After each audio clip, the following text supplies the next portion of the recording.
Here we go. We are live. Are we live? Oh my Bruce. God. Wow. That Kevin. Wow. That was a lot. yeah. That was a lot to just happen, pal. Yeah, that was a lot. I got a lot to say. Oh yeah, you bet we do. This is going to be an insane stream. The show ended 4 or 5 minutes ago. We're live. Kevin, are we live? We are live, Bruce. Wow. I'm going to wait for more people to file in. That was nuts. That was nuts. Yeah. I'm gonna spam this tweet right now. Wow. And for anyone wondering, I've got my Zach Levine City jersey on, in case you're wondering. So, wow. Yeah, that's what we need, pal. Wow, that's just we need more Zach Levine there, John. I was saying, Kevin, I'm gonna go to a Bulls game, and the one game I go to, he'll like rupture his ACL again or something. So I'm afraid to go. Yeah, don't go. Don't do it. Anyway, Kevin. All right, so I want to say this too before we get started. Yeah. So we had a scenario that one of our amazingly loyal listeners, Mr. R. Carter, brought to our attention about somebody in the comments like attacking people. So just want to say we don't condone that kind of activity. Block that off rip. And as I said to Art, I don't block people. I don't delete comments. I don't do none of that. I've made a special exception in this situation because I understand. So yeah, that's been handled. And yeah, feel free if you watch our stuff, engage with us, comment. That's the fun part of this. So yeah. Yeah, have a good time. We're not here to attack people over wrestling. It's fake entertainment, bro. Yeah, pal, it's not that serious. Pal, we scream over Reigns and WrestleMania 22, and that's what we do, pal. That's what we do. So that's just what we do there, John. This is what we do. Oh my God, Kevin, I still can't get over what we just witnessed. Like that was crazy. Yeah. Are you ready? Are you ready to talk about it? Oh. Do you want to go straight into that, or do you want to? Okay, I never like to do these where like we go live and we just start breaking down. 3 hours ago, we watched Natalya come out and start against Liv Morgan. Like, no one cares. No one cares. They're here for the main event, pal. They're here for the cares, pal. Someone cares. Kevin, someone's going to get mad at you for saying that. Someone cares. I don't care, pal. I'm passing to you. Start us off. What were your brutally honest thoughts on Roman Reigns, SAMI ZAYN, Montreal, undisputed Universal title? Go. Well, I liked the intro. You know, I liked that they did the video package and then Roman came out first. I thought that was great. You know, they knew that the Montreal crowd is like waiting to go crazy for Sammy, and they're just like, nah, you're gonna have Reigns first. Yeah, we're going straight to Reigns from the video package. Yeah, which was great. I mean, the "fuck you Roman" chants were out in droves. That was like a new record for the amount of times that a champion or anyone got "fuck you" chants. Like that was really like One Night Stand 06. Cena RBD. It was similar. It was cut for that same fabric. I really enjoyed it. I enjoyed that. I enjoyed the overall match itself. I like the stare down. Wait, I got my notes here, pal. Hold on. You're using notes, okay? I got notes. Hold on. Let me get my notes. I'll be right back. We've got an Eddie Guerrero picture now. Hold on, let me have a little drink and Kevin will go. So I got notes for everything, but particularly this is pretty much what I got here. Right. I really liked when Roman was getting reeled by the hostile crowd. Like I know he wasn't legitimately getting reeled, but he was like in character. Like, why are they booing me? Like I just love that. At the beginning of the match, he's like looking at them like, you guys are really booing me. I'm the tribal chief. But now, with all that being said, I hated the ending. I hated it. Why were the Usos there? The show ended the exact way that I predicted it would, with Sammy getting a standing ovation and crying.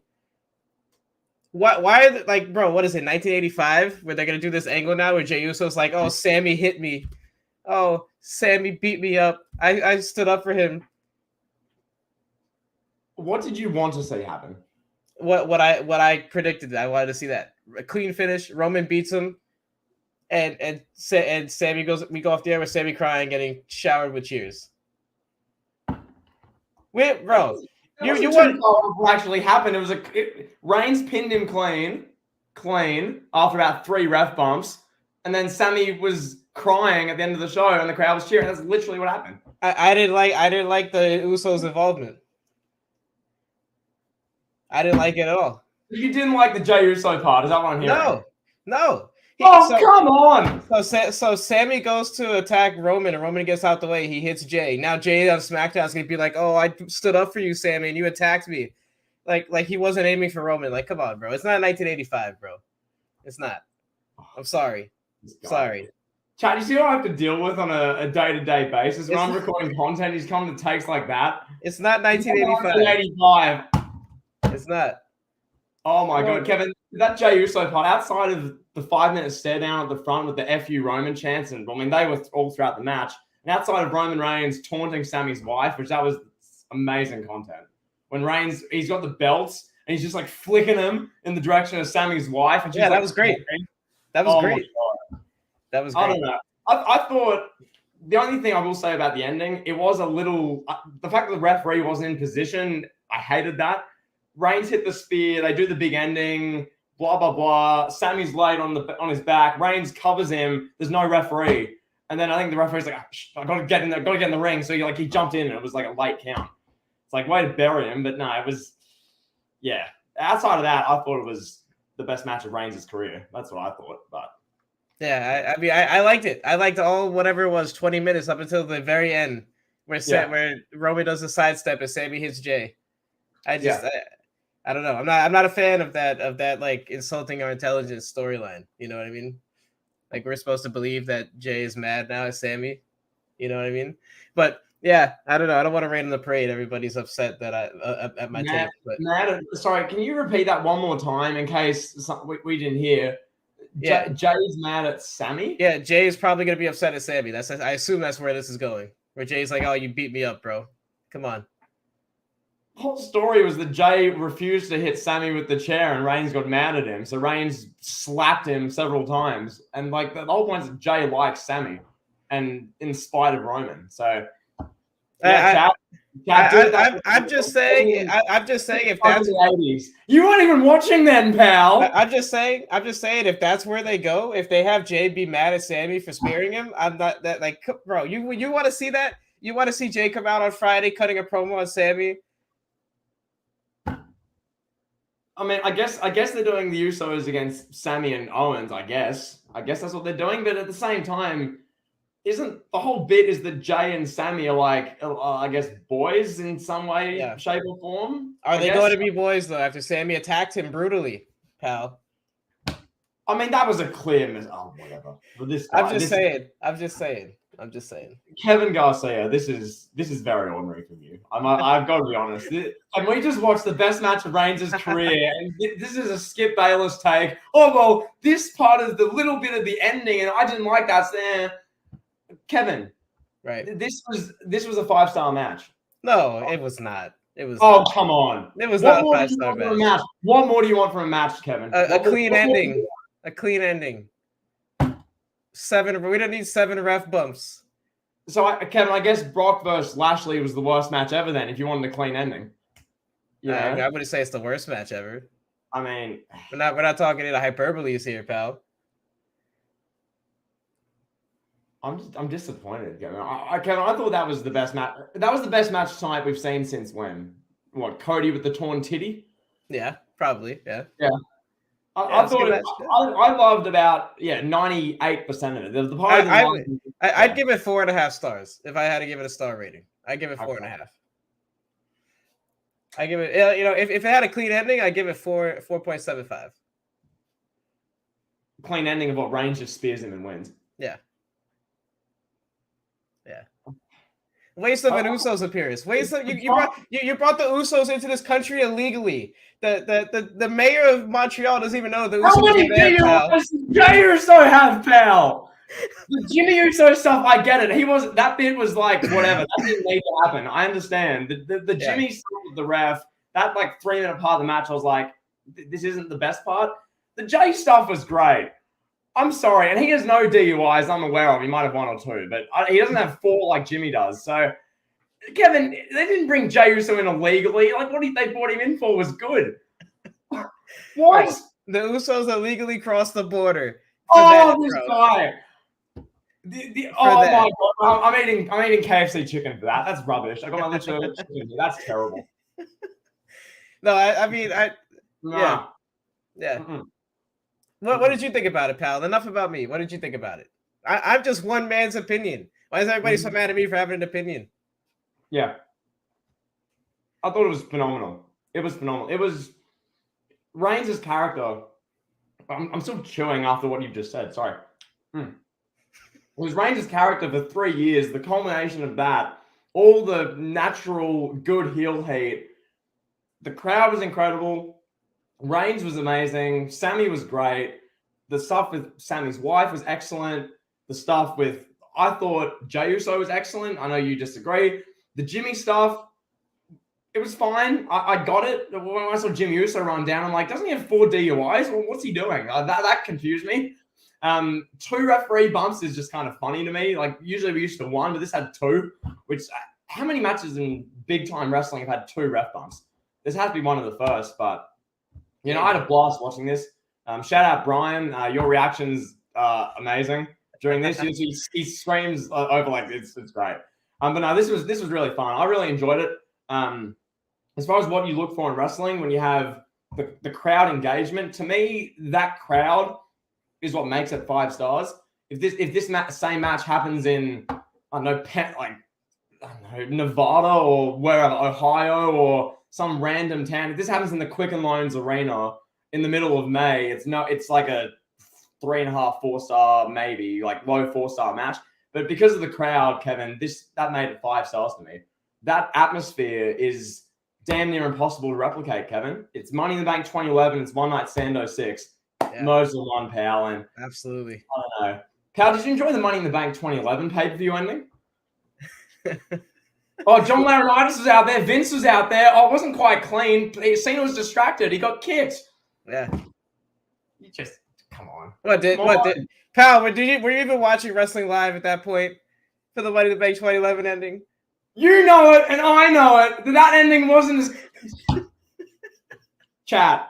I have your say. Sound off on Kevin, pal. Anyway, Kevin, carry on. I'm just saying, if the storyline is now Jey and Sami are going to be feuding, I'm not a fan of the ending. If they do go along with it and they acknowledge that that was unintentional, and we see some more storyline advancement between Jey and Sami, I'll be more into it. Right. That's all I gotta say. That's fair. But Kevin, what? I know you've come with this stream a lot of kind of negatives. What was your highlight of the match? What was your favorite part of the match? I liked everything up until the ending. Okay. I liked the whole match up until the ending. I said that already. I don't know why everybody's saying I'm so negative. I like the whole match, but the ending. So there's no misunderstanding here. So Kevin enjoyed it all. It's just he had a massive issue with Jey Uso crossing the border and being a part of it, which was actually pretty good. I thought we didn't need the Usos there. We didn't need it. I didn't think we needed it. The match would have been fine without them. We didn't need Jimmy. Wait, hold on. If Roman Reigns is as good as everyone thinks he is, he would not need the Usos there to have a great match.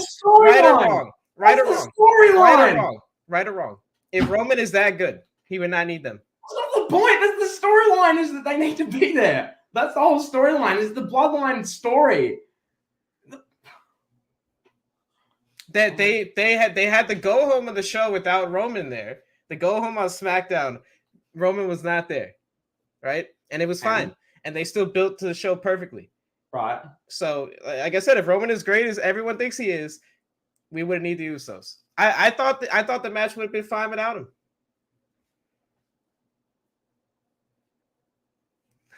Oh God! If Reigns was as great as people says he is, he wouldn't need the Usos. He wouldn't have needed the Usos. He wouldn't need the Usos to make it great. The Usos were only there. The Usos were like maybe 10% of this match. The rest of this was incredible. I agree with that. I already said the rest of it was incredible. It just seemed like the Usos just disqualifies it altogether. It just takes him out of the best and like. Someone's telling me wrestling isn't real. Wow, just found that out today. Thank you, AGC. I'm dumbfounded by that. I'm dumbfounded. Hopefully you guys can understand. If Reigns was as good as he wouldn't need the Usos. That Kevin, did you know wrestling isn't real, Kevin? Oh my god. Oh, I really have to explain what I mean when I say that for people in the chat. I mean, Austin needed Vince at WrestleMania 17. Does that make him not the best? Like, what kind of logic is that? Wait, that angle sucked. You're really gonna bring up Austin's heel turn? Because Vince was involved. That was terrible. That's what you're saying. Because another wrestler had to help a great wrestler who's the top of the card. That's not a 5-star match. Austin Rock isn't a 5-star match from 17. I think I'm gonna pass out. I'm sorry. What? Kevin? What? Austin Rock isn't a 5-star match from 17. I don't think so. Bro, there's only so many 5-star matches, bro. We can't give everything a 5-star match. We can't. Wow. Okay. So let's move it on. I'm just wow. I want to hear more about your thoughts on this match, please. Enlighten us. Shawn Michaels needed the cameraman at WrestleMania 25 against The Undertaker. What is this? CM Punk needed John Laurinaitis. That wasn't a 5-star match.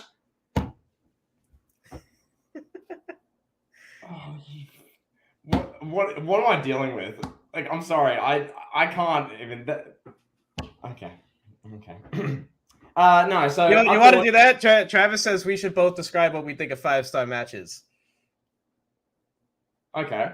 Do you want to go first? After what you've just said? You go ahead. You go ahead. You go first. No, you go first. It's your turn. No, this is all you. My turn. It's your turn. I'm being attacked, and you're not providing any facts. Provide me some facts. I want to hear some information. You're not saying anything. You're just coming at me, bro. You're just putting yourself out there. Bro, Brian's saying WWE's better than ever. Like, I can't take him serious now that he's saying that. Oh, my God. Ishan, I'm a reptile. Is it my turn or your turn? It's your turn. Okay. I'm going to try and describe this to the best of my ability, but it's kind of hard because we're live. Trying to describe this is a bit hard. But a 5-star match to me is a match that you're genuinely really invested in, that delivers. The crowd is super invested. That's a massive part of the match. This match was a tick in Sami Roman. Crowd super into it. Heel getting the right reaction and super loud. Face getting the right reaction and super loud. So that's a tick. The ring work. There needs to be a decent amount of near falls, not an hour of them. I'm not talking about the Japanese epic matches. No, that's half an hour too long. Disqualified. A match like this was about 20, 25 minutes of near falls where even though Sami Zayn, no one thought he'd win, you genuinely thought he would for about 3 or 4 of these near falls. So that's a tick. Great near falls. Great story. This match had a great story, Kevin. Did it not? Are you going to try and deny that? Or are you just going to try and play contradiction against everything I say? This storyline, tick. Crowd, tick. Ring work, tick. Storytelling, tick. Ending had drama. I love the Jey Uso thing. That worked with the storyline. Jimmy D.Y. Uso didn't need to be there. I agree. The ending, outside of the fact that the referee took like 2 minutes to crawl into the ring and count it, that's the only thing I didn't like, which maybe you could take half a star rating off, but elsewhere it was 5 stars to me. So that's my description. It needs to meet those kind of 4 criteria. So, yeah, go ahead. It's your turn. Yeah, no, I would agree with everything you said. Basically, I would say all those things make a 5-star match. Yeah, crowd investments one. You know, good storytelling, of course. That's another factor. Good in-ring work. I mean, but I don't know. Like, does a 5-star match need to have good in-ring work? I mean, a lot of people say Hogan Rock is a 5-star match. I will call. I've called that a 5-star match before. That I will call. Yeah, a lot of people will say that. Mm-hmm. I don't know. But to go back to Rock Austin from 17, that was a great match up until the ending, in my opinion. I mean, unless you're gonna tell me that WrestleMania 17 that was a great ending. then we can stop this debate if you're going to tell me that. We'll just go to the next topic because I don't even want to have that discussion right now. So are you telling me right now that WrestleMania 17 that ending was great? I'm not.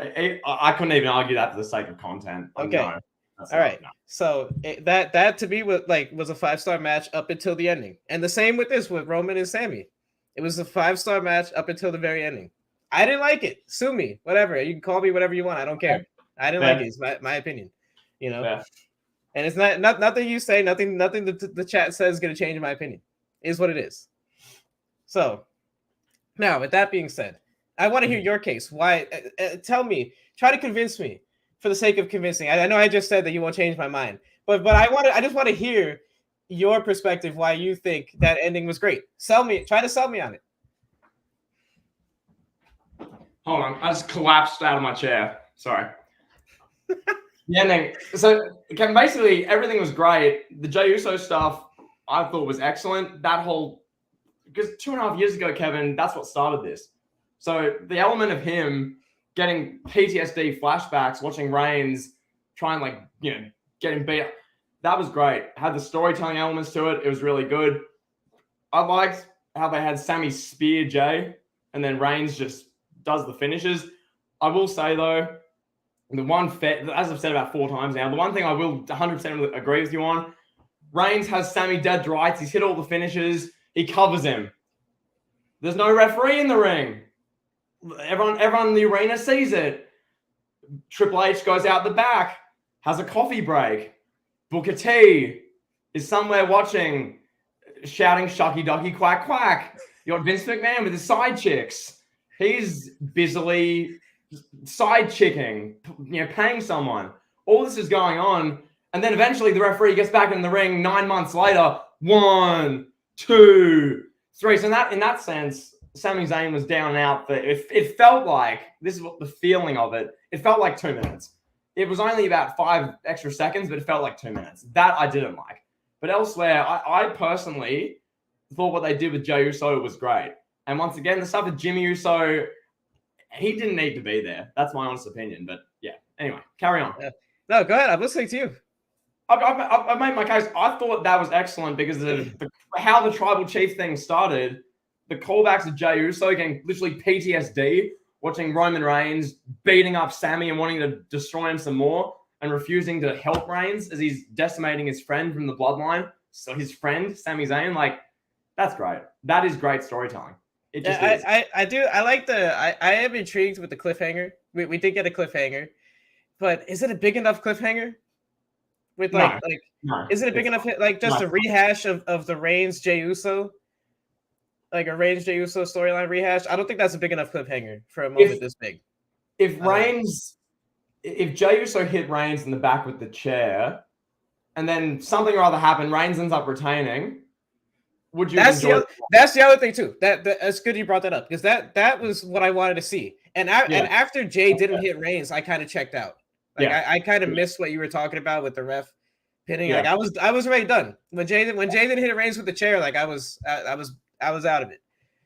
Whatever you can say, you can hate me. I don't care. But I was out of it by that point. I wanted to see something big happen. We got Jey didn't really make his decision. Roman just kind of was like, "Come on, boy, hit him." And then Jey is sitting there pondering, and whatever. We get did we get a flash of Jimmy Uso laying on the ground dying? I don't remember, but no, they did are you talking about the aftermath or the very end of the actual match itself? No, the very end, when Jay's making his decision, he's pondering. Yep. And then that's when we get Sami with the spear, right? There was nothing in between that. Yeah, no. Reigns was slapping Jey. He's like, "How dare you!" And he slapped him 5 times, and Jey was looking all angry. And then Sami went to get Roman from behind, but Roman sidestep, and then he speared Jey. And then basically from there, Reigns hit his 2 moves and won. Right. Exactly. And now, I mean, if this is the ending of the Sami and Roman storyline, which I assume it is, right? I guess, but I think Owens and Zayn are going to feud. But this is this is the question I have, Kevin. I just want to say this. I guess the Usos are going to be wrestling Owens and Zayn. I guess that's what they're going to be doing. I still have questions over how they're going to play this out because to what we've been told, this seems legit. As a viewer, we're being told Jey Uso and Sami Zayn, you know, they're on the same sort of page. There's just been a bunch of these like little misunderstanding thing. Like that's what we've been told. So I'm gonna need to be told and like buy into the fact that Sami Zayn and Jey Uso don't like each other and there's a tag team match to have.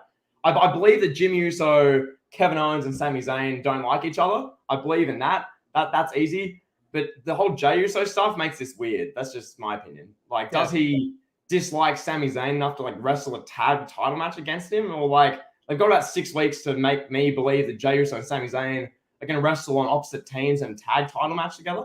That's the only thing. But elsewhere, yeah, I guess that's the kind of blow off. So Sami's done with Roman, I guess. It seems. Where more can they go from here?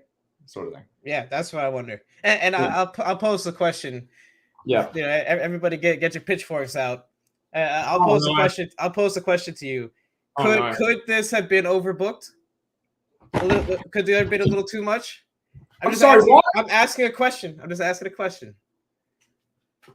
Could it have been overbooked? Could there have been too much interference, too much ref bumps? Just pose the question. Ref bumps are great. Ref bumps, there shouldn't have been 2. That was overkill. There should have been 1. But like too much Kevin Owens, maybe. Could there have been? I'm just asking a question. Get me down afterwards. Just asking a question, pal. Oh my god! Wow. Answer the question. You're not answering the question. You're just reacting with emotion. Look at the quotable question here. Was there too much overkill in Sami Zayn, Roman Reigns? Is that what you're asking? Just too much over. Was it overbooked? What was it? I'm not saying it's like this, but I'm saying, was it kind of like a pandemic era AEW Cody match with a lot of interference, a lot of crying? This warrants it. It's a 9-month storyline. But it's the end of the storyline. It's a 9-month storyline with a heap of moving parts. Cody in the pandemic era crying against Anthony Ogogo, wrestling a 20-minute match. That didn't warrant it. How you can compare? Sorry, I'm about to go off. Chat. I'll be clipping this. How you can compare Cody and Ogogo to this? Are you kidding me? I'm sorry. What, Kevin? Cody in an empty AEW arena where the only fans are Marco Stunt and his like cousin in the front row, where they're the only fans, and Cody's in the ring, tears in his eyes, crying, just wrestled Sean Spears, the chairman of AEW. This is your all-time worst take. I'm sorry, put your glasses back on. That is not on. I didn't say it was a comparison. I'm asking, could it have been like that? You brought it up as the comparison analogy. The fact that's insulting just in and of itself. I just want to see what you think, pal. I think you're totally wrong, and I totally disagree. I think you couldn't be any further from the mark. I think the only overbooking there was in this match was Jimmy Uso. In fairness,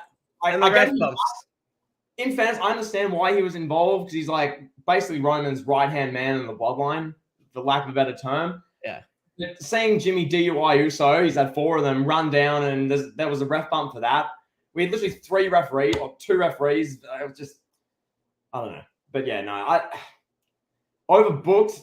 I wouldn't say it, but there were elements of this that just didn't need to happen, like small elements, like the Jimmy Uso thing. Yeah, absolutely. Okay. Wow. Yeah. Wow. Well, all right. Wow.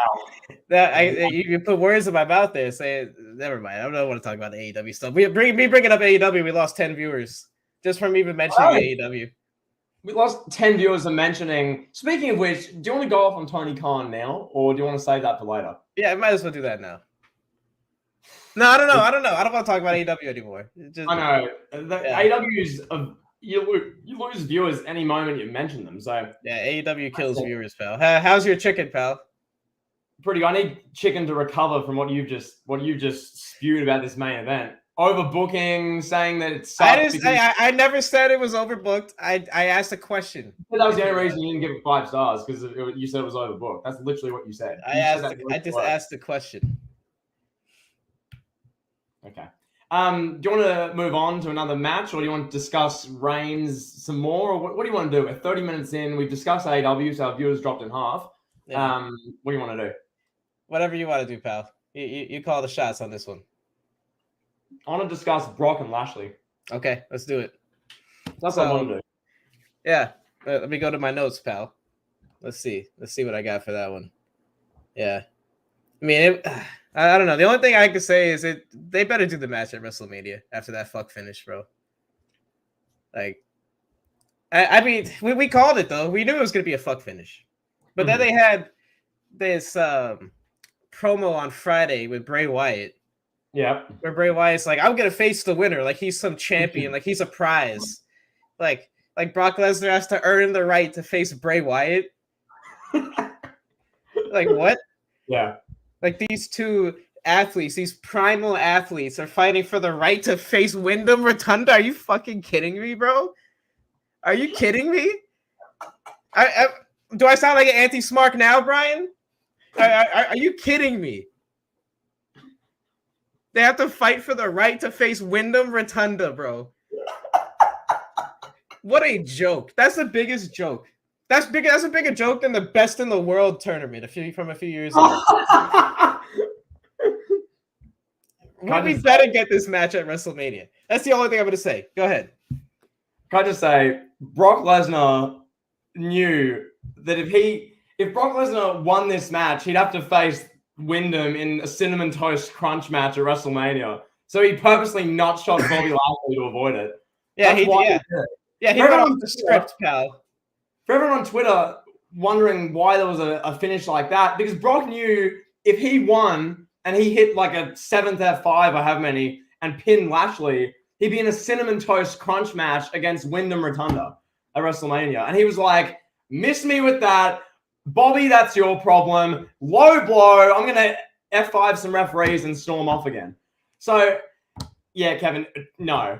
Why did they announce that on SmackDown? Why was that done? Kevin, I understand the point you made at the Royal Rumble. Like, why did Cody announce he was coming out? Cody explained that in interviews. That, I guess, made some sense. He didn't feel in the need to make it a surprise, and kind of people knew it was that's what he wanted. Why did Bray Wyatt say that? Unless Triple H has some grand master plan with this and some NXT 2018 magical long-term storytelling, why? Why was that done? Like, I don't know.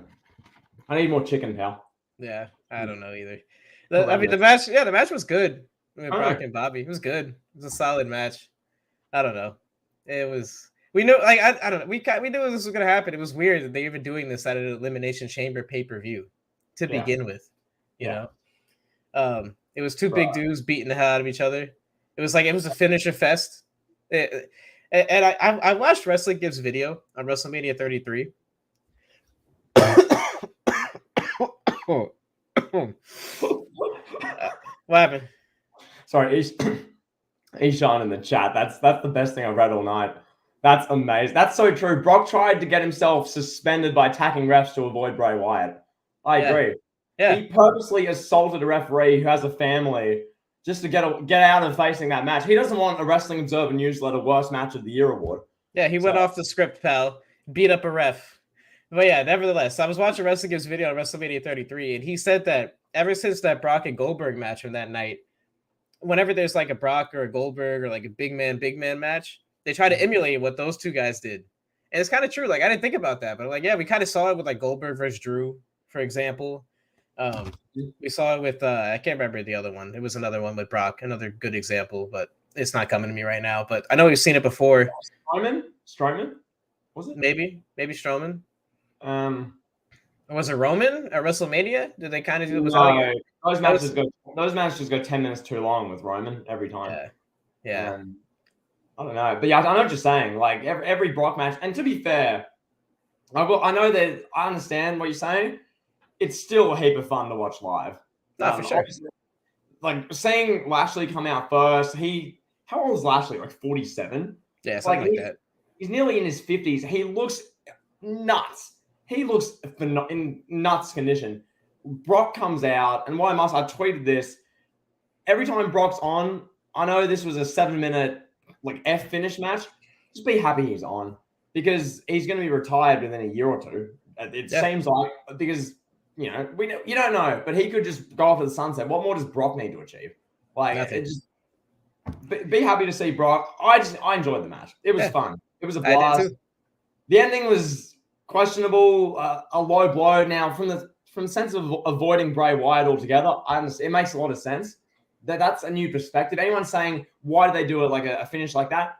It's so they wanted to avoid Bray Wyatt. I get it, but I love watching Brock Lesnar shoot attack referees. So I'm with that. That was great. I liked it. That was great. Kevin, just watching Brock beat up people for no reason, pal. You could never go wrong with that. And I wanted to see him turn heel. Babyface Brock was just weird, bro. Well, wasn't it weird seeing Brock Lesnar like last week or the week before in the ring on Raw cutting a promo, getting the crowd hyped up, like Brock Lesnar going like this, come on, give it to me. Like, that's just weird, bro. I'm glad Brock turned heel. I thought the dynamic with Babyface Brock was great. Like Brock coming out with the cowboy hat, he's got the denim. He's so cool. That's why Brock's so he's a naturally likable person. Kevin, I get that.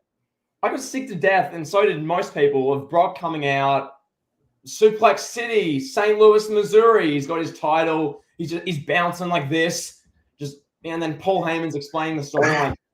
Did you prefer that, Kevin? What? He's gonna stop cutting promos now because he's a heel. Now we're gonna get Brock cutting promos as a heel. It's gonna be awesome. Wait, so Kevin, when in the last 10 years has Brock cut promos by himself as a heel? I'm saying he is gonna do that now. He was doing it as a babyface last week. Why would he stop doing it as a heel? The dynamic of Brock by himself doing that, as a face, it's likable. It's cool. As a heel, hey, we'll see where it goes. It would need to be a good opponent for it, but yeah, no, that's. I will say it was just weird. Babyface Brock's been better than you're saying. You're saying that segment was cringe, wasn't great. I never said that. I never said. When did I say that? You run it back. You said you didn't like it on Raw this past week. No, I didn't say I didn't like it. I said it was weird. It's just weird seeing him as a babyface. It's weird. It's weird. Yeah. It's like when Stone Cold turned heel. It was weird. We're so used to seeing Brock Lesnar as a heel forever. It's just weird seeing him as a babyface. I never said it was bad. You're putting words in my mouth again. It's like the third time you put words in my mouth. You know it, and I know it. It wasn't weird. It was great content, pal. It was great television. Brock saying, "Bobby, I'm gonna come down, beat your ass." Well, that's funny. Yeah, I didn't say it was bad. Weird doesn't mean bad. Fair. Agree to disagree. We'll move. But I mean, you don't get what I'm saying. No, I just don't think Brock should be a heel. That's the crux of my argument here. I think this face thing's really good. Yeah. So. Yeah, I didn't say it was bad or good. I just think it's weird. Okay, wow. Look at this guy with his non answers over here. I didn't think it was bad. I thought it was weird. I didn't say anything. It was weird. It's weird seeing Brock as a heel. I mean, as a babyface. It's weird seeing him as a babyface. That's all I said. That's all I said. You're turning into me saying I didn't like the segment. I thought it was cringe. Like, come on, bro. Jimmy versus Kevin fight pit. Oh my god, that's great. In the fight pit, pal, we'll get Ken Shamrock as the referee. No, pal. What do you want to talk about now? What match, pal? Let's talk about the Elimination Chamber, the men's Elimination Chamber match. You know, I was ever on Twitter knows I missed a whole good bit of this match because I was getting this bloody KFC chicken right here. I was busy getting this. Kevin, quick story time. Yes, please. So I'm watching the match. It's Johnny Gargano, Seth Rollins. They do the gangbang spot with Austin Theory in the pod, where they both just they're in the pod with him and they're just literally doing this to him. Like they're just beating him up in the pod. That was so bad. I was thinking, I'm watching a 5'3" Johnny Gargano abusing Austin Theory. I'm gonna get KFC. Stuff this. I don't care. So I leave, Kevin. Okay. A few minutes drive up the road. I get there. There's literally 4 Indian men ordering giant feasts. I kid you not. So literally, I'm standing there for 10 minutes. The whole time, I'm like, let me check what's happening. So I check my timeline. Montez Ford, OMG! Montez, what a match! Oh my god, this is great! Best chain match in years. Oh my god! I'm like, I'm standing here waiting for these like KFC employees who look like they hate their lives to load up bags full of chicken and chips and burgers for these Indian dudes with beards just who are standing in front of me in the line. And I'm standing there fuming. And then I get my rations. I drive home at the fastest I can legally, get inside, see Logan Paul, the crypto pump and dump scam artist himself, Logan Paul, see Seth Rollins get screwed, watch A-Town, parties going down, retain. I'm like, great, missed literally all the fun bits. Montez Ford's getting a standing ovation. That's what I came back to. So, yeah, go on. How was the match? Pal, were you speeding, pal? It's okay. You can be honest here. The Australian police want to see this. The fastest speed I can go legally. Yeah. Yeah, I know. You're saying that, but I think you were actually speeding, pal. You just don't want to admit it. I would never. For pal, you know you had to get back to watch this great chamber show. Nevertheless, you did with a 5-star main event. Carry on. Nevertheless, you did choose to leave at the worst time. It couldn't get any worse. You should have left during the tag match. Am I allowed to say that the intergender tag match sucked? Am I allowed to say? Am I gonna get torches thrown at me for that? Am I gonna get jumped for that one too? Were you watching Edge and Beth Phoenix versus Miz and Maurice from last year, or are you watching the one from tonight? What match did you watch? The crowd was singing Edge's song, chanting all the way through. The spots were actually fairly... And that's how Beth Phoenix botching. The botch. The Beth Phoenix botch. That was awful. That part was bad. Yeah. That sucked. I didn't like it. Also, feel free, chat. If you want to spam LTE for me missing like the best part of the chamber match, spam LTE. I don't care. Kevin, go on. Yeah. No, I mean, I just didn't like that match. It is what it is. But no, the men's chamber match was awesome. That was great. That was the match of the night. It's fantastic. I hate that I missed that. Yeah, it was the match of the night. Best spots. There was the best spots. That was better than Sami and Roman. Yeah, that was the match of the night.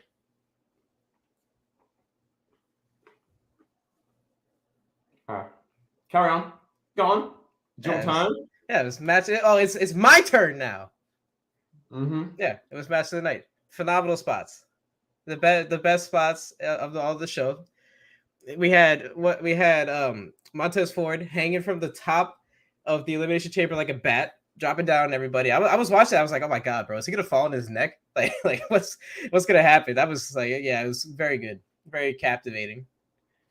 And I thought it was for what, and this is another one which we called in our predictions, the Logan Paul interference, which I mean is what it is. Logan Paul's there. He's like talking smack to Seth Rollins. Like, I heard what you said about me, bro. And then everybody's like, "Oh, get this guy off the screen." You know, he looked like a banana or whatever. Like, what was he wearing, bro? Yeah, with the yellow jacket, the yellow shoes. Who dressed Logan Paul? Like Kevin Dunn and Paul Levesque and Bruce Prichard, they're in the gorilla position. They're just like, this guy, bro. I can't believe this. If he wasn't so athletic and good in the ring, we'd get rid of him. Yeah, and he does that CM Punk clothesline. I know we've said this before, but he does that CM Punk clothesline a million times better than CM Punk ever could. That springboard flip. What is it called? Lariat? Yeah, the springboard. The lariat clothesline. Yeah. But I guess. Go ahead. I was just going to say, I think Art Carter can probably confirm this, the exact name of that move. It's some form of a springboard lariat. That's the wrestling insider. Carry on. The buckshot lariat. The buckshot. Yeah. Didn't CM Punk injure his knee doing that same move? He did. Logan Paul makes it look so effortless, bro. Didn't Logan Paul do his ACL doing that move? I don't know. Did he? Logan Paul got injured. He had a crippling ACL injury at Crown Jewel doing. I think it was that move. Maybe I'm wrong. But yeah, that move. That move's cursed, pal. And speaking of cursed matches, Kevin, you said the mixed tag sucked. The opener, women's elimination chamber. Kevin, last time we had a big time women's chamber match, that caused a global pandemic in 2020. Was this match tonight, the opener, as bad? I don't think so. Hey! Yeah, no, it wasn't. It was nowhere near as bad. Oh man, Kevin, is it safe to say the women's chamber from 2020 caused COVID? yeah, I think so. I think it is. I mean, how many careers did that kill? That single-handedly killed Shayna Baszler's career. Yeah, yeah. But how didn't you like when Shayna Baszler bit Becky Lynch and was a vampire? Oh my god, that was still remind me. That was so embarrassing. Ooh. And who would have thought Liv Morgan would have been in the spot that she's in now? Like, where she like compared to like 2020, where it was like, oh, Liv Morgan's just here. Like, she's just somebody to take a pinfall, and now she's like a featured star on the women's roster. Who would have thought? Kevin, you've watched a bit more of Raw than I have. Since when's Carmella this like big star who gets like half the eliminations in the match? Where did that come from? I missed that. I missed that segment. God, Corey Graves. Am I allowed to say to critique Corey Graves? Or critique whatever you want, pal. You critique the main event enough. Go ahead. I don't know if I'm allowed to say anything, to say my real opinions now. I'm scared. It's not a safe space, bro.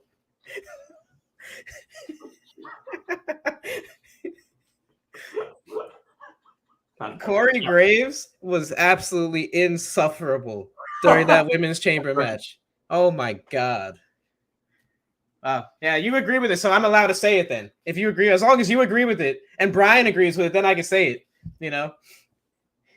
Look, you're getting a bit offended and you're feeling, just carry on. Make your point. It's a good point. I agree with you 100%. Go on. It's your turn. It's your turn, pal. You're saying that's all I want to say. That's all I want to say. He's a Corey Graves rant. The chat wants a Corey Graves rant. That's all I want to say. He's insufferable. What made him insufferable to you? What didn't you enjoy? Tell us. That's the fun part of this review. Bro. Like, I get it. You're banging Carmella, bro. I get it. You're banging Carmella, but Carmella. I said Carmella. Jeez. You're banging Carmella, but you're acting like she's prime Trish Stratus, bro. Like, it's ridiculous, bro. It's ridiculous. And the sad thing is, there's a bunch of like incels and simps watching that and going like, "Oh my god, I wish I was Corey Graves." Like, bro, so bad. And he has some good one-liners. Like that one-liner, was it him that he took the shot at AEW? I forgot what he said. I think I wrote it down. Let me see. Michael Cole did one about Hawani. Yeah, but Graves took another. Graves did it. He said something else. Yeah. Right. I can't remember what he said, but I'm pretty sure it was during this match. Can I just say, while you look at that, WWE's shots at AEW are so much better than when AEW takes shots at WWE. Michael Cole making that remark tonight beats any time CM Punk's done a 10-minute promo on Dynamite and mentioned WWE 6 times. It's just better. So, yeah, Kevin, I'll throw back to you. That line from Cole was great. Graves made one. This is what he said. He said, "I think Game Changer is thrown around way too much in the business." Yeah, that was a great line. You know Saraya's a game changer? Did you know Swerve Strickland was a game changer, pal? Bro. This conversation gave me COVID. Just talking about Corey Graves' commentary gave me COVID, pal. I'm sorry, it gave me the. I don't even know why. Our channel's gonna get flagged. It's over. This is the last Elite Heat stream. Our channel was doing well as well. Views are going up, and you've said that, Kevin. Are you trying to nuke us in the algorithm, my guy? Like, what's happening? You already brought it up with Shayna Baszler. You went there. Fair. You went there, pal. You went there. I just said that match, that women's 2020 chamber caused a 2.5-year-long global pandemic and health crisis. Yes. And talking about Corey Graves' commentary gave me COVID, so here we are. That's so good. That's some of your best work. Earlier on the stream, we saw some of Bonafide hated. Wrestling Uncovered is worst. Now we've seen some of his best stuff.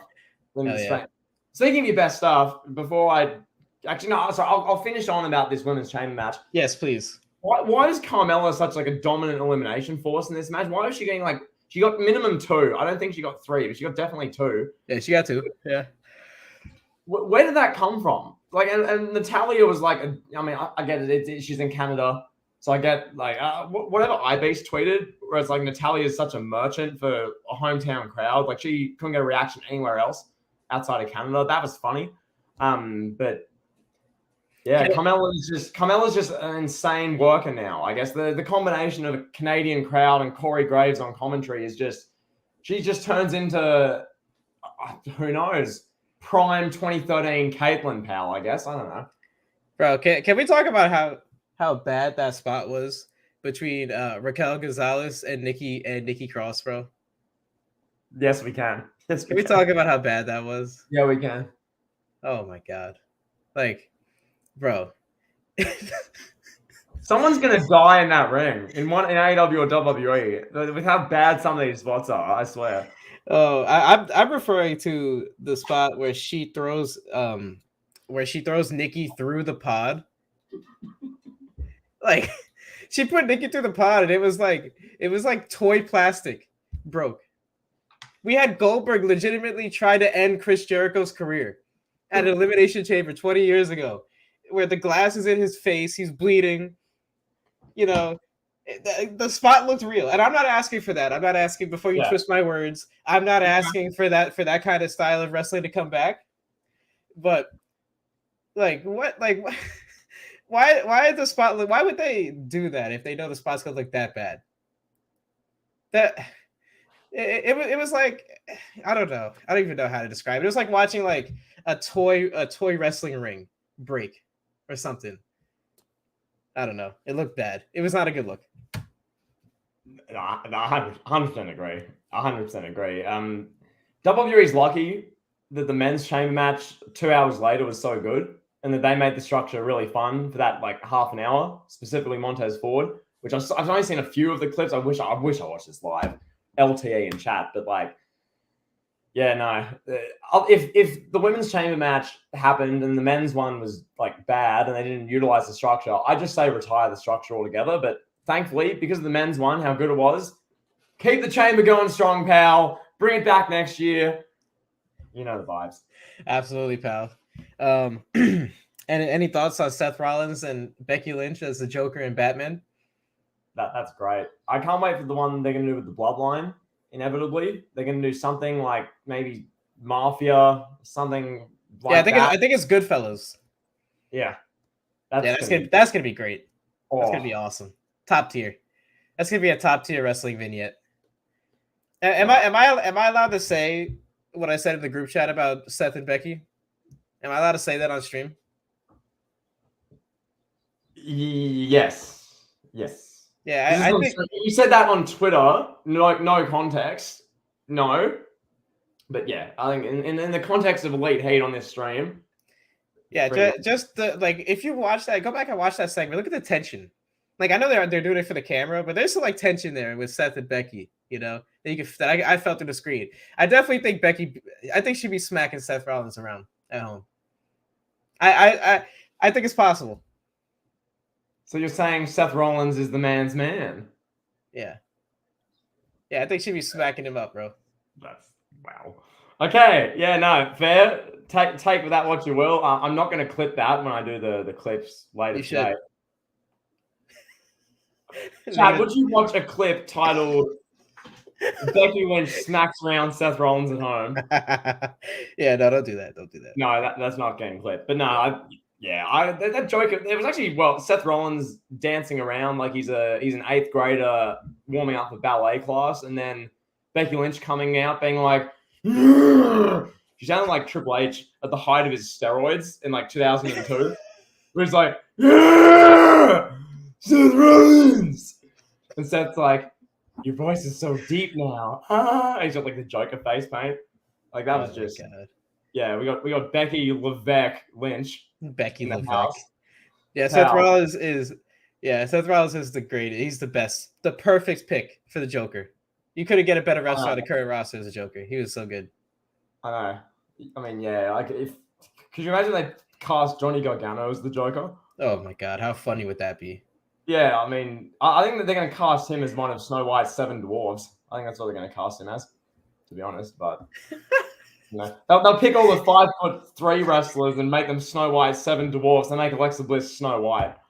Guaranteed. Oh Guaranteed. You have Alexa Bliss dressed as Snow White. You'll have Johnny Gargano. You'll have, I mean, take your pick. Whoever's left. I used my whole cast of look at these midgets. It used to be Adam Cole, Tommaso Ciampa, or Finn Balor. Fergs is still there. They can have them as Fergs, one of the 7 dwarves. You know. So convince me about this Edge and the Edge and Beth versus Finn and Rhea. Yeah, you said it was a great match, pal. Dominic Guerrero is getting FU Dom chance. That was great. No, that was fantastic. That's what I have in my notes. The fuck you Dominic chance. Dominic is a great heel. Yeah. Dominic's a great heel. Dominic versus Cody Runnels in the heart of the fall when nothing exciting is going on. The NFL just came back. That's going to be a great program. Yeah. Can I just say, I was having this, I'm pretty sure Brian will say this in the chat. I was having this discussion with him. Kevin, we have a big Cody Rhodes themed Elite Heat coming for this coming week. It's a really deep, in-depth look at what will probably happen and breakdown of Cody Rhodes as the main eventer. But Kevin, talk to us now. I'm gonna pass the rock over to you. Just make one of these little passes over to Bonafide Heat here. I'm gonna pass it over to you, Kevin. Cody's opponents as WWE champion. I was having this argument with Brian. I'm saying, look, the idea of them having Cody feud with Dominic is not far-fetched at all early in the reign. Who's Cody got to face at this point? Like, there's not that many opponents. When you look at WWE, Dominic will get one of the first shots. It won't be the first, but it'll be one of the first probably 5 or 6. He should. And why not? Yeah. Yeah, he's over as a heel. Yeah. Well, we're gonna put him in there with Fergs. You want to see Cody versus Fergs? You know what they're gonna do? What? You're gonna hate this. You know what they're gonna do? What? It's gonna be like, let's set the scene here, right? All right, let's hear it. You sat there, like the June 27th or whatever exact number. Orton? Oh, come on. No. I didn't even say anything. No. I'm reading the chat. I'm reading the chat, bro. Oh, Orton. Jesus. Kevin, you sat there. Excuse me. Quiet on the set. Can we please have quiet on the set? Okay. You sat there. You sat there. Cody Rhodes comes out. Oh, no. For Miz TV. Oh, no. With Mike, the NBA star Mazamin. Oh, and the whole storyline is them playing basketball. Miz hitting threes, saying, Cody, I'm a better basketball player than you. I'm a better wrestler. I'm a better actor on reality TV. I have a better life than you, Cody. My wife's hotter, okay? I'm going to beat you for the WWE Championship at Money in the Bank. Oh. And that's the storyline. The storyline is Miz on Miz TV, playing basketball, hitting threes. How would you feel? Walk us through how that would make you feel, Kevin. I'd probably have a heart attack. I'd probably have a heart attack on stream. 100% would have a heart attack. If that's the build-up for a WWE Championship level feud, I mean, we're going from this great long-term 2.5-year story being told between Roman Reigns, his family, Sami Zayn, and all these guys for 2.5 years. This great story being told. We're going to go from that to Cody and The Miz playing basketball. Well, Kevin just said, keep in mind, as we heard earlier, the fact that the Usos got involved and helped further the story tonight, that ruined the main event apparently. But carry on. The match would have been better if it was a clean ending. Would have been better. Okay. Fair. But yeah, nice. I know what you're saying, but Vince McMahon would do this with Miz and Cody. He would do this. You'll have Miz doing half-court montages on Raw. You'll have Miz playing basketball against the Street Profits. You'll have like Angelo Dawkins try and posterize Miz, and Miz just like swats him into like the 8th row. There'll be like these segments. Because remember in the pandemic era in the Performance Center, and the Viking Raiders and the Street Profits, they played basketball for this business. Kevin, they did carpool karaoke in a car. For you, pal, for this business. Kevin. We're going to get tomahawk throwing with Cody and The Miz. Cody and The Miz, we throw in tomahawks, pal. Cody crying, saying that this tomahawk's for his dad. Oh, my God. Yeah, this tomahawk ended segregation in Georgia. Oh, my God. We got Dr. Martin Luther Cody, pal. Dr. Martin Luther Cody out there. The legend. Oh my Dr. Martin Luther Code. You're like Mike Mizanin getting fully cancelled for bringing up. I don't even know. I guess Dustin Rhodes, and they'll say gold dust on television. They'll get a cheap pop. Like, I don't even know. Yeah, I don't know. All right, so overall, pal, talk to me. Overall, what'd you think of the show? Scale of 1 to 10, or however you want to rate it, A through F, or whatever you want to do. Overall rating. Okay. Mm-hmm. I'll go for a number grade first. I'll give this show an 8 out of 10 for this. I thought the Women's Chamber was good. I didn't like the Carmella stuff. I didn't like Corey Graves on commentary. And some of the eliminations are a bit weird. So the Women's Chamber was solid. It was an okay opener. Brock and Lashley I really enjoyed. Those matches, they're just fun matches to watch live. They're just fun. The ending was weird. Brock throwing referees. I get it. Some people hated it. Sure. I really enjoyed it, Kevin. The mixed tag match, your favorite match of the night. I enjoy. Outside of Botch Phoenix, the referee. Can we just talk about this Botch for a second as well? Yes, please. So, they do this big spot. All right. I think this was the brass knuckles. I think. Yes. Yeah. There's the brass knuckles spot. Edge is like, he's been basically king hit in the back of the head with brass knuckles. He's on the ground. Edge he's got brain damage. Adam Copeland has a damaged brain now for this business. Yeah, he's got like Benoit brain. He's got crippling CTE. Oh, no. He's on the... Oh, there goes our channel. Our channel's gone for good now. You put the final nail in the coffin. I shouldn't have said that. I should not have said that. Edge on the ground. All right, guys. Thank you for tuning in to Elite Heat. This is our last stream ever. I just said Benoit brain on stream. You know we're live. Wow. No, Adam Copeland, this 49-year-old Canadian rock star. He's laid out by the brass knuckles. He's just been punched in the back of the head. He's lying there. Fergs covers. The 45-year-old Irishman with a six-pack covers him. Referee Kevin. 1, 2. And Beth Phoenix comes in and makes the save. Don't forget, Edge kicked out before she even got there. That was so bad. I was watching this with Brian, and then because I was like ahead, I was like, what was that? That was awful. And then it was just I was watching most of the match was actually fairly enjoyable. Dom getting the FU chance. That was the only good thing about it. We're gonna concerto Beth Phoenix. Oh, the concerto was good too. They couldn't, and then Beth Phoenix hit the glam slam or whatever it's called, the glamazon slam on the floor to Mummy and all that good stuff. And there was the double power bomb spot in the match. Can we talk about the glam slam on the floor real quick? Go for it. That move needs to be studied by the entire AEW locker room. That's how you execute a power bomb on the outside of the ring safely. Safely. That's how you do it, pal. Safely. That's how you execute a power bomb on the outside of the ring. Tony Khan needs to show his roster that, pal. He needs to have like I don't even know what you would call it, like a meeting at 2 p.m. on a Thursday in Jacksonville. Bring all the wrestlers out there to Jacksonville, pal, to Daly's Field, whatever the hell it's called. And he needs to show them that on loops, pal. And then show them Willow, whatever her name is, when Willow tried to kill Anna Jay for this business. First things first, this is a great advertisement for something we got coming in March, Kevin, called The Worst of Wrestling. Okay? The Worst of Wrestling is going to be a new series we're doing. I just want a quick plug. Once a month. I think that's what we're going to do. Something like that, yeah. We're going to react to the absolute worst of wrestling on a live stream. We're talking worst botches. Mostly AEW, but we'll have that Beth Phoenix one in there as well. We're going to have worst tweets, worst takes, the worst of everything, worst moments that we feel like showing. Kevin, I can't wait for this. This is going to be hilarious. So, yeah, quick plug to that because, Kevin, I agree. Tony Khan should be doing what you just said. I 100% agree. But what's Tony Khan busy doing? Ariel Helwani sucks!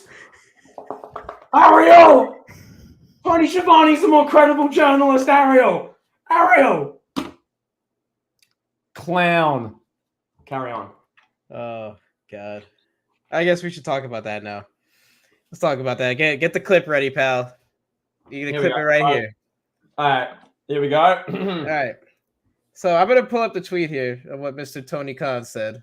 And for those of you who don't know, I'm sure you all know, but so yesterday, Mr. Khan tweeted, I believe this was late at night. It was like February 17th. It was like 3 a.m. You know, Tony Khan's probably hanging out with some hookers, doing blow, taking a couple of shots of vodka, you know, whatever he does in his free time. And he decides to pop out his old cellular device and call Ariel Helwani a fraud. And I quote, he says, "You're a fraud, Ariel Helwani. You're as legitimate of a reporter as Tony Schiavone." And then Ariel Helwani says something along the lines of, you know, I thank you for watching. Don't listen to him, Schiavone. You're a legend in my book. Something like that, which is great. Isn't it funny that this guy buried his own talent? And this is a guy that Tony Schiavone, who's been around the wrestling business longer than Tony Khan has been alive. Tony Schiavone's got over 40 years of experience in this business. Tony Khan's, I think he just turned 40 or something. And this guy's burying him on Twitter. And you know, whatever Tony Khan says goes. So if Tony Khan said that Tony Schiavone sucks, all of a sudden everybody would forget that Tony Schiavone's a legend. All of those people that follow Tony Khan and the AEW fandom, they'd be burying Tony Schiavone too. So, you know, that tribalism exists, pal. Nevertheless. But then the kicker is when he tells Ariel Helwani, good luck with the unbiased journalism. Are you kidding me, bro? Are you kidding me?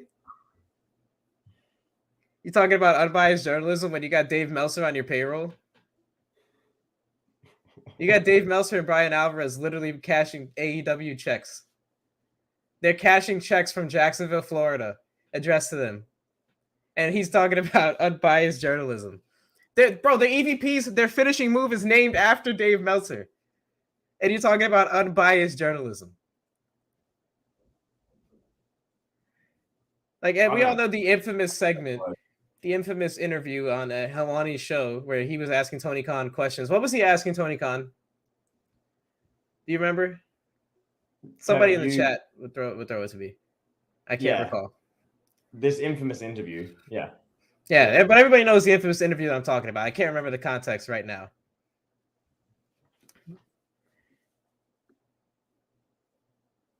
Yo, Brillo pad. What was it? I can't remember. Damn. In every way. No, it's not important. So he says this. Yes, the all-out fight situation. Thank you, Brian. Thank you. So he's asking Tony Khan about the all-out fight situation. And Tony Khan's just like refusing to answer his questions. You know. And I guess that there's a bias there somehow. Like he's asking you the fair questions. You know, like if that was Triple H up there sitting across from Helwani, Triple H would have said, you know, hey, we're working on it. We're gonna do the right things. We're gonna get everything situated. Everything's good. But no, Tony Khan got mad, got offended, got upset. And nevertheless, yeah.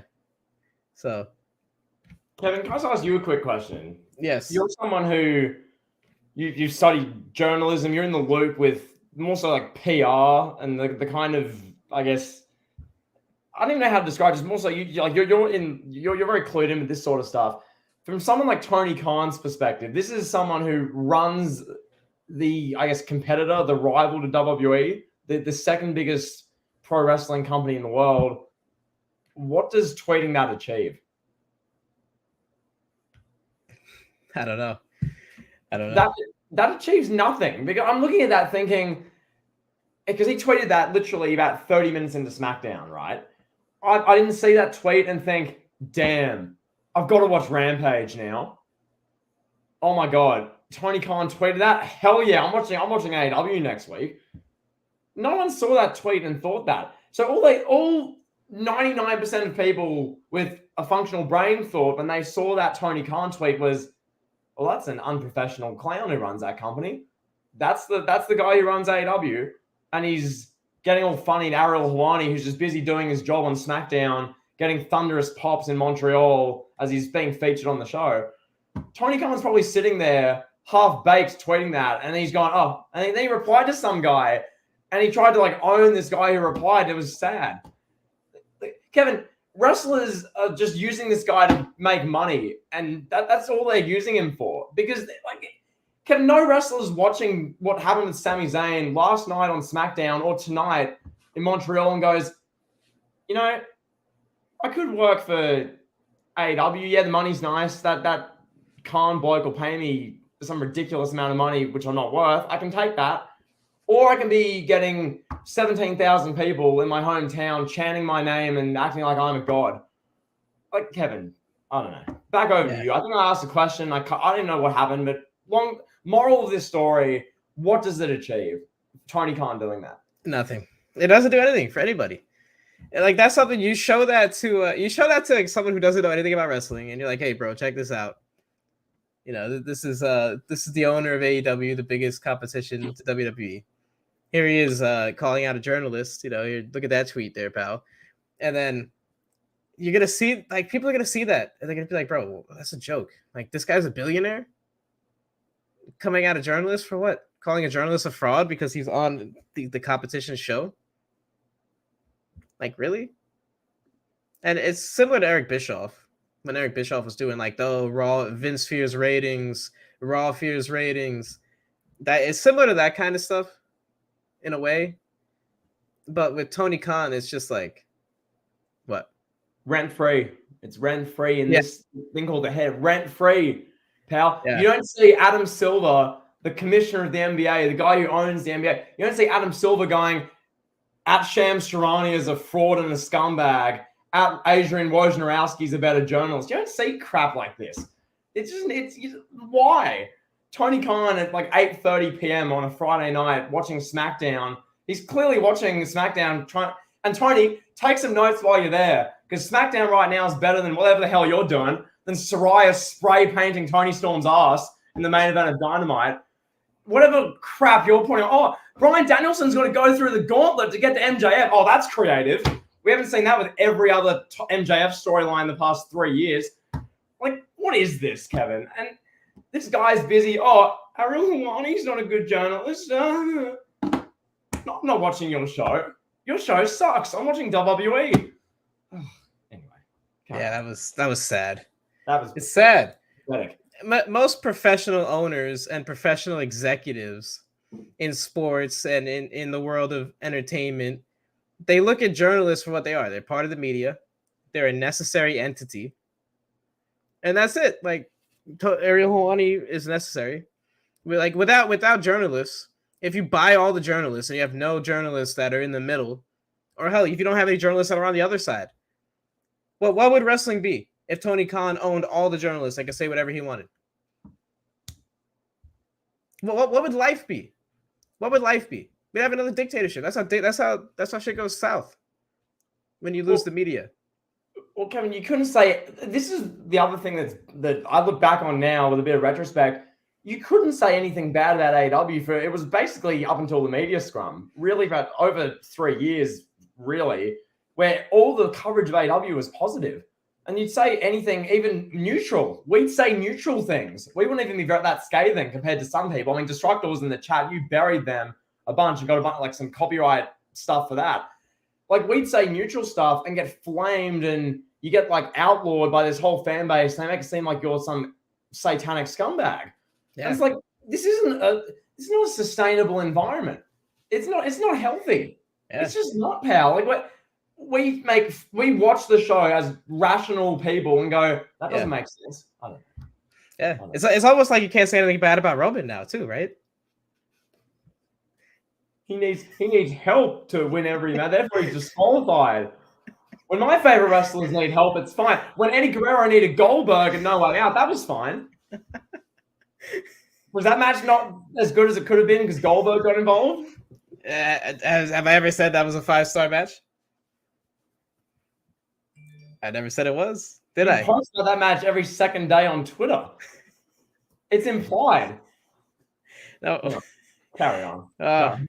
This is the new bit of Elite Heat. I get words put in my mouth.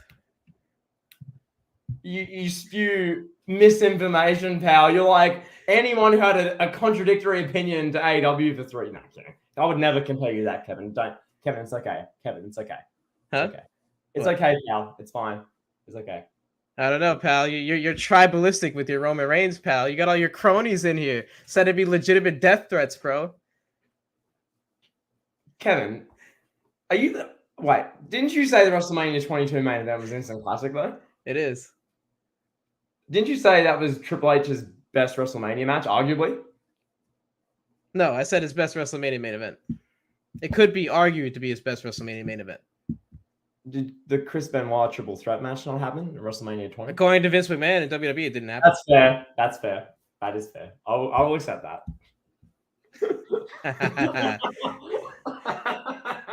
According to Vince McMahon, oh, I'm done. Yeah. Oh, I'm done. Yeah. Wow. So back to your cronies, pal. Your cronies. You can't have your cronies said to be death threats, bro. Pal, you're the new Tony Khan, pal. Don't you dare compare me to him. Joey, can we take that? Don't you dare compare me to Tony Khan. I'm not having that. I'm not Tony Khan. Don't. That's annoying me. Don't do that. Don't do that. That match, Brian. That match is not going to be remembered. Hold on. That match is not going to be remembered as an all-time classic. It's not. I'm sorry. It's not. You guys are all hyped. You liked it. You're all hyped now, but it's not going to be remembered as an all-time classic. But no, I apologize for comparing you to Tony Khan, pal. It was the heat of the moment, pal. You know, what can I say? That's a personal attack. Put your glasses back on. I got tired of your cronies coming after me, said to be death threats, bro. You got Super Kick Studios in my DM said to be death threats because I didn't like the ending to the Roman Reigns SAMI ZAYN match, pal. And he put your name in there, pal. He said, JTE sent me to do this, pal. That's a YouTuber with nearly 100K subs, pal. Yes. Wow. That's a Montez Ford fan you're dissing. Wow. This is volatile. And you think this is volatile. Wait till you see this coming Monday, Elite Heat. You wait till you see, pal, next podcast. Woo! Oh, yeah. Oh, yeah, pal. Yeah. All right, pal. Can I just say one more thing before we get out here? Absolutely, pal. That's been a Reigns debate. We didn't end any debate. There's a second one coming in March. So Kev, you couldn't end the debate. You couldn't end the Roman Reigns debate. You had an hour and you couldn't do it. And so now we're back in March, pal. We're back. Oh, man. Yep. I can't wait, pal. I can't wait. Part 2 of the Cena Reigns debate. I'm going to be a lot more assertive than I was in the last one. I was trying to be professional. I was trying to be, fair in the middle. But I'm going to throw my opinions more around. I'm going to throw my opinions around more. The second Cena Reigns debate, I'm ending your career. Bro, Cena's in the Mount Rushmore conversation. Cena's in the Mount Rushmore conversation. Roman is barely top 25. Why couldn't you bury him why couldn't you end that discussion in the last debate? It was most of the comments of people saying Roman is either, beating Cena in most categories. You couldn't finish it. You think Roman's in the Mount Rushmore conversation, pal? Are you putting words in my mouth? When I'm asking you. I'm asking you. I didn't even mention that mountain. I never mentioned that mountain. I'm asking a question, pal. Answer my question, pal. Everest, Kilimanjaro. I never mentioned Mount Rushmore. And you're putting words in my mouth. I asked you a question. I forgot the question because I'm yelling. Do you think Roman is in the Mount Rushmore conversation? I never said that, but you couldn't end the debate in the first episode. And the second one, I'm coming out with hate. And the second one, you wiped that second debate. You said you're going to continue to overrate Roman's entire career. Now, what are you going to say? The 2015 Roman Reigns was good? And you're now defending a burial artist again, pal? You're defending Super Cena dancing with Susan G. Komen women, then burying the roster? Is that what you're defending? Oh, yeah. Yeah, he buried all those future stars in Nexus. This time, half the audience wanted him off the screen. Yeah, but I'm still watching. Oh, this guy over here. Your guy Roman got SmackDown ratings to an all-time low. Your guy Roman got smacked as soon as they went to Fox, bro. We had dog food. Roman and Corbin with dog food. SmackDown's getting 2.2s, 2.3s. They need help. They need the help of lead-ins. They need the help of lead-ins because of Roman. Oh my god. We're going to save this. This is going to be the most volatile debate Elite Heat's ever seen. So that's coming in March. Kevin, Any closing words on the Elimination Chamber? We didn't actually do ratings. I got sidetracked in the middle of our ratings discussion. Yeah. I give the show an 8 out of 10 and probably a B to a B plus. I enjoyed watching it live. I thought it was fun. What did you give it? Yeah, I give it a 7 out of 10. Thought it was a good show. Yeah, it wasn't anything that I would go back and rewatch. But I thought it was good. Yeah. Okay. So, Ken, what from the last year have you gone back to rewatch? Anything? Nothing. What's the last thing that happened in wrestling that you go back to rewatch? That's a great question, pal. Just give me some perspective, just like where Kevin Garcia sees just the modern wrestling. Just walk us through. I'm thinking of something that I would go back and rewatch. It's like I wouldn't go back and rewatch WrestleMania 30 because that was like, I look at that, I was like, But you wouldn't go back to watch your boy Cena and the match he had in that show. I thought you were a Cena fan. Oh God, no, I would not go back and watch that. But I thought Cena was a great wrestler. Anyway, carry on. Oh, this guy. No, I'd probably go back and watch Ruthless Aggression era stuff, like 06, 07. Yeah, I watched that. You didn't watch anything from the last 15 years back. I'm trying to think. I'd probably watch like the WrestleMania 31 main event. I'd watch that. You've watched a Roman match, and you wouldn't watch a Cena match in the last 15 years. That's interesting. I watched that. I'd probably watch Cena, AJ Styles from the Royal Rumble. This guy said he'd watch Reigns, Brock, and Rollins over Cena vs. CM Punk. Yeah, I would watch that for Rollins cashing in, and I'd watch that for Brock just being an alpha male. Like Brock at the beginning of Suplex City. That's nothing to do with Roman. What does that do with Roman? What, you want to watch Brock and Roman? I love Cena vs. Punk just for CM Punk. You want to watch Brock and Roman have a tug of war for over the champion over a fake belt, pal? Is that what you like? Oh, they're fighting over a Toys R Us championship. You got two grown alpha male men playing tug of war on live television. You gonna tell me that was good, pal? Is that what's coming next? And you're telling me John Cena barging into a hotel room, beating up Husky Harris and David Otunga is great television? Is that what you're telling me? That's funny. No, I would go back and watch Cena and Punk though. That's a good one. I didn't even think about that.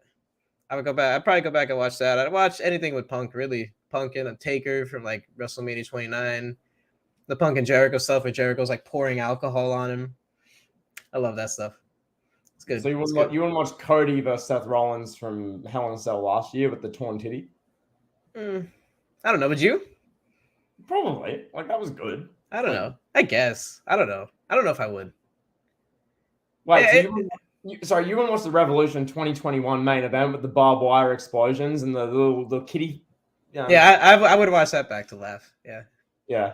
Wouldn't you watch back the Mimosa match with your favorite wrestler Orange Cassidy and Y2J when he was still fat? Oh my God, no! All right, we're going off the rails, pal. We gotta get out of here. Yeah, we mentioned AEW, so we're gonna lose our viewers. Good stuff, Kevin. Good stream tonight. Elite Heat is still in one piece. Got volatile there. Got a bit steamy. No, this is the last stream, pal. You killed our channel by mentioning Benoit. Benoit brain because of the boss. Paul Levesque is gonna go through at 3 a.m. and cancel our channel, pal. I'm gonna clip that. Say this move gave Edge Benoit brain, and then just post it, and it'll get like demonetized. It'll be cancelled, age restricted. You have to like search us and hit like search by filter just to find our channel. I love it. All right, well, thank you all to the loyal listeners that joined us. Yeah, and yeah, we'll talk to you guys on the next one. Peace. Peace.